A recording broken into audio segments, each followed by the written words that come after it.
ನಮಸ್ಕಾರ ಎಲ್ರಿಗೂ, ಹೇಗಿದ್ದೀರಾ? ನಾನು ನಿಮ್ಮ ಸುಜಾತ ಮಲ್ನಾಡ್. ನಾನು ಇವತ್ತು ಬೆಳಗಿನ ತಿಂಡಿಗೆ ಬೇಗವಾಗಿ ಮಾಡ್ಕೊಬೋದಾದಂತಹ ಅವರೆಕಾಳಿನ ಉಪ್ಪಿಟ್ಟನ್ನು ಹೇಗೆ ಮಾಡೋದು ಅಂತ ತೋರಿಸ್ಕೊಡ್ತಾ ಇದ್ದೀನಿ. ಹಾಗಾದರೆ ಹೇಗೆ ಮಾಡೋದು ಅಂತ ನೋಡ್ಕೊಂಬರೋಣ ಬನ್ನಿ. ಅದಕ್ಕಿಂತ ಮೊದಲು ನೀವೇನಾದರೂ ನನ್ನ ಚಾನಲ್ನ ಮೊದಲನೇ ಸಲ ವೀಕ್ಷಣೆ ಮಾಡ್ತಾಯಿದ್ರೆ ದಯವಿಟ್ಟು ಒಂದು ಲೈಕ್ ಮಾಡಿ, ಶೇರ್ ಮಾಡಿ, ಸಬ್ಸ್ಕ್ರೈಬ್ ಮಾಡಿ ಅಂತ ಹೇಳ್ತಾ ವಿಡಿಯೋನ ಶುರು ಮಾಡೋಣ. ಮೊದಲಿಗೆ ನಾನಿಲ್ಲಿ ಅವರೆಕಾಳನ್ನು ಬಿಡಿಸಿ ಇಟ್ಕೊಂಡಿದ್ದೀನಿ. ಆಮೇಲೆ 2 ಸಲ ತೊಳೆದ್ಬಿಟ್ಟು ಇದನ್ನು ಬೇಯಿಸ್ಕೋಬೇಕು. ನಾನು ಕುಕ್ಕರ್ಗೆ ಹಾಕಿ 1-2 ವಿಜಿಲು ಕೂಗಿಸ್ಕೊಂಡ್ಬಿಡ್ತೀನಿ. ನಂತರ ಒಗ್ಗರಣೆಗೆ ಏನೇನು ಬೇಕು ಅಂತ ನೋಡ್ಕೊಂಬರೋಣ ಬನ್ನಿ. ಈಗ ಒಗ್ಗರಣೆಗೆ ನಾನು 2 ಈರುಳ್ಳಿನ ಈ ರೀತಿಯಾಗಿ ಹೆಚ್ಚಿಕೊಂಡಿದ್ದೀನಿ. ದೊಡ್ಡ ಈರುಳ್ಳಿ ತಗೊಂಡಿದ್ದೀನಿ ನಾನು, ಚಿಕ್ಕದಾದರೆ 3 ತಗೊಳ್ಳಿ. ಆಮೇಲೆ ಹಸಿಮೆಣಸಿನ್ಕಾಯಿ ಇದನ್ನು ಉದ್ದುದ್ದವಾಗಿ ಹೆಚ್ಕೊಂಡಿಟ್ಕೊಂಡಿದ್ದೀನಿ. ಖಾರ ಜಾಸ್ತಿ ಆದರೆ ತೆಗೆದಿಡ್ಬೋದಲ್ಲ ಅದಕ್ಕೆ. ಹಾಗೆಯೇ 1 ಟೊಮೆಟೊನೂ ಕೂಡ ಸಣ್ಣದಾಗಿ ಹೆಚ್ಚಿಟ್ಕೊಂಡಿದ್ದೀನಿ. ಆನಂತರ ಕರಿಬೇವು 1 4 ಎಸಳು, ಇದರ ಜೊತೆಗೆ ನಿಂಬೆಹಣ್ಣು ಒಂದು ಅರ್ಧ ಭಾಗದಷ್ಟು, ಶುಂಠಿ 1-2 ಇಂಚಾಗುವಷ್ಟು ಬೇಕಾಗುತ್ತೆ. ಶುಂಠಿನ ನಾನೀಗ ಜಜ್ಜಿಟ್ಕೊಂಡಿದ್ದೀನಿ. ಆನಂತರ ಸ್ವಲ್ಪ ಕೊಬ್ಬರಿ ತುರಿ 1 ಹಿಡಿ ಆಗೋಷ್ಟು ಮತ್ತು ಕೊತ್ತಂಬರಿ ಸೊಪ್ಪು. ಈಗ ರವೆಯನ್ನು ಮೊದಲಿಗೆ ಹುರ್ಕೋಬೇಕು. ಅದಕ್ಕೋಸ್ಕರ ನಾನು ಒಲೆಗೊಂದು ಬಾಣಲಿ ಇಟ್ಕೊಂಡು ರವೆ ಎಷ್ಟು ಬೇಕೋ ಅಷ್ಟು ಹಾಕ್ಕೊಂಡ್ರೆ ಆಯಿತು. ನಾನಿಲ್ಲಿ 1/4 kg ಆಗೋಷ್ಟು ರವೆ ಹಾಕ್ಕೊಂಡು 1-2 ಚಮಚದಷ್ಟು ಎಣ್ಣೆನ ಹಾಕ್ಕೊಂಡಿದ್ದೀನಿ. ಜಾಸ್ತಿ ಎಣ್ಣೆ ಹಾಕಬಾರ್ದು, ಹಾಗೆಯೇ ಬಾಡಿಸ್ಬೇಕು. ರವೆ ಸ್ವಲ್ಪ ಘಮ ಬರೋ ತನಕ ಹುರ್ಕೋಬೇಕಾಗುತ್ತೆ. ಈ ರೀತಿಯಾಗಿ ಚೆನ್ನಾಗಿ ಹುರ್ಕೊಂಡ್ರೆ ಆಯಿತು. ನಂತರ ಒಗ್ಗರಣೆಗೆ ಇಟ್ಕೊಳ್ಳೋಕ್ಕೆ 3-4 ಚಮಚದಷ್ಟು ನಾನು ಎಣ್ಣೆನ ಹಾಕ್ಕೊಳ್ತಾ ಇದ್ದೀನಿ. ಆಮೇಲೆ ಸ್ವಲ್ಪ ಸಾಸಿವೆ ಹಾಕ್ಕೋಬೇಕು, 1/4 ಚಮಚದಷ್ಟು. ಹಾಗೆಯೇ ಇದ್ರ ಜೊತೆ ಈರುಳ್ಳಿನೂ ಕೂಡ ಸೇರಿಸ್ಕೊಂಡು ಚೆನ್ನಾಗಿ ಹುರ್ಕೋಬೇಕಾಗುತ್ತೆ. 1-2 ನಿಮಿಷ ಈ ರೀತಿಯಾಗಿ ಬಾಡಿಸ್ಕೊಂಡು ಅದ್ರ ಮೇಲೆ ಇದಕ್ಕೀಗ ಹಸಿಮೆಣಸಿನ್ಕಾಯಿನೂ ಸೇರಿಸ್ಕೊಂಡು ಸ್ವಲ್ಪ ಬಾಡಿಸ್ಕೊಳ್ತೀನಿ.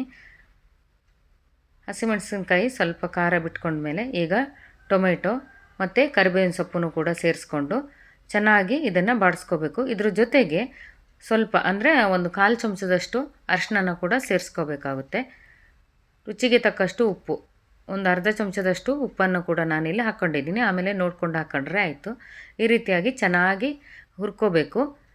ಇದು ಟೊಮೆಟೊ ಗೊಜ್ಜೆಲ್ಲ ಮಾಡ್ತೀವಲ್ಲ ಅಷ್ಟು ಬಂದರೆ ಸಾಕಾಗುತ್ತೆ.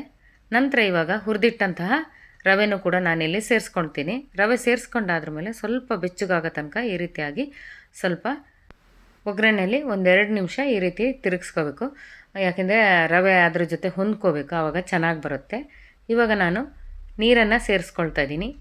ನೀರು ಎಷ್ಟು ಹಾಕಬೇಕಂದ್ರೆ ರವೆ ಪೂರ್ತಿಯಾಗಿ ಮುಳುಗಿಬಿಟ್ಟು ಒಂದು ಸ್ವಲ್ಪ ಮೇಲೆ ನೀರಿದ್ದರೆ ಸಾಕು. ಈ ರೀತಿಯಾಗಿ ಇಷ್ಟಿದ್ರೆ ಸಾಕಾಗುತ್ತೆ.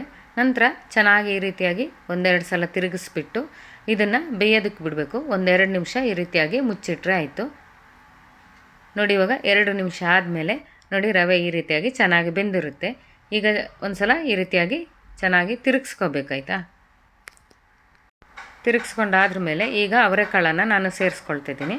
ಅವರೆಕಾಳನ್ನು ಮೊದಲೇ ಬೇಕಾದರೂ ಸೇರಿಸ್ಕೋಬೋದು ಒಗ್ಗರಣೆಯಲ್ಲಿ, ಅಥವಾ ನಂತರ ಕೊನೆಯದಾಗಿ ಕೂಡ ಈ ರೀತಿಯಾಗಿ ಸೇರಿಸ್ಕೋಬೋದು, ಅಡ್ಡಿ ಏನಿಲ್ಲ. ನಾನಿಲ್ಲಿ ಕೊನೆಯದಾಗಿ ಸೇರಿಸ್ಕೊಂಡಿದ್ದೀನಿ. ಸೇರಿಸ್ಕೊಂಡಾದ್ರ ಮೇಲೆ 1-2 ನಿಮಿಷ ಇದೇ ರೀತಿ ಬಿಟ್ಬಿಡಬೇಕು. ಚೆನ್ನಾಗಿ ಹೊಂದ್ಕೊಳ್ಳೋ ತನಕ ಬಿಟ್ಬಿಡಬೇಕು.